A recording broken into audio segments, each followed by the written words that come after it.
Europe 1.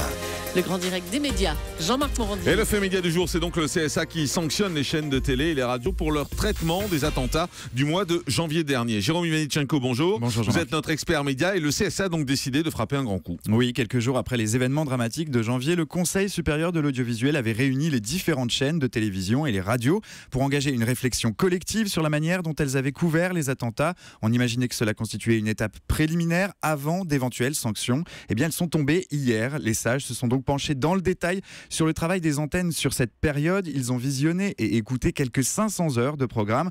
Et dans cette masse d'images et de sons, ils ont donc relevé des fautes, des manquements aux devoirs des médias. Au total, ils ont identifié 36 séquences problématiques et ont adressé 15 mises en garde et 21 mises en demeure. Alors c'est le cas de France 24, sanctionné pour avoir diffusé les images de l'assassinat d'un policier lors de la fuite des frères Kouachi, quelques minutes après la tuerie de Charlie Hebdo. Un manquement au respect de la dignité humaine selon le CSA.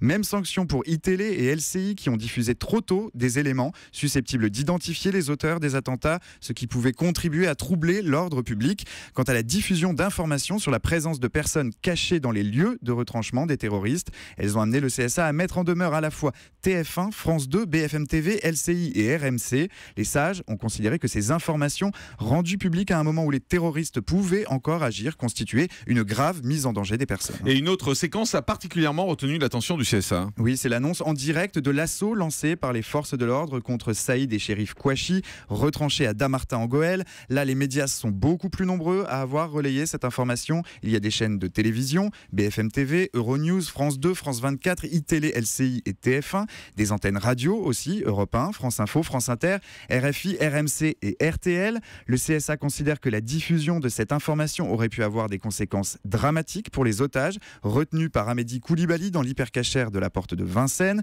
Il a donc adressé une mise en demeure collective aux médias qui ont été trop prompts à sortir cette info. Ce matin, parmi eux, certains se déclarent scandalisés par cette décision.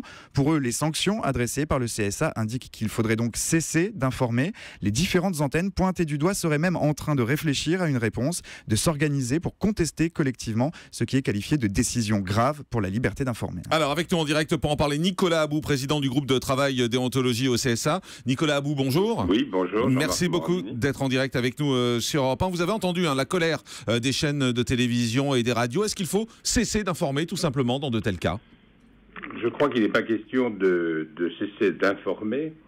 Il s'agit simplement d'arriver à permettre l'information qui répond à cette volonté du public, du droit de savoir de ce public, mais droit de savoir quoi, qui dans un premier temps veut tout savoir, mais qui très curieusement, très vite, lui-même réagit, ayant le sentiment que tout ne peut pas être dit ou montré parce que il y a le respect d'abord des victimes, préserver la vie des otages, préserver la vie des forces de l'ordre, la réussite aussi des opérations engagées par celles-ci.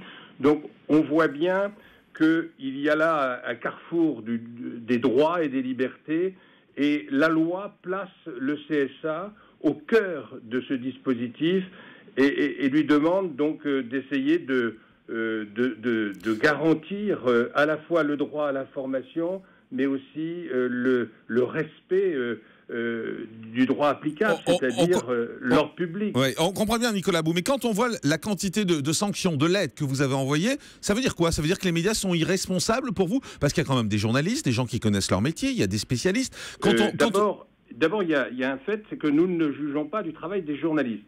Nous ne sommes pas là, nous ne sommes pas l'autorité en charge de la déontologie des journalistes. Mais vous sanctionnez les informations données quand même. Nous ne jugeons que ce qui est diffusé. Ben oui.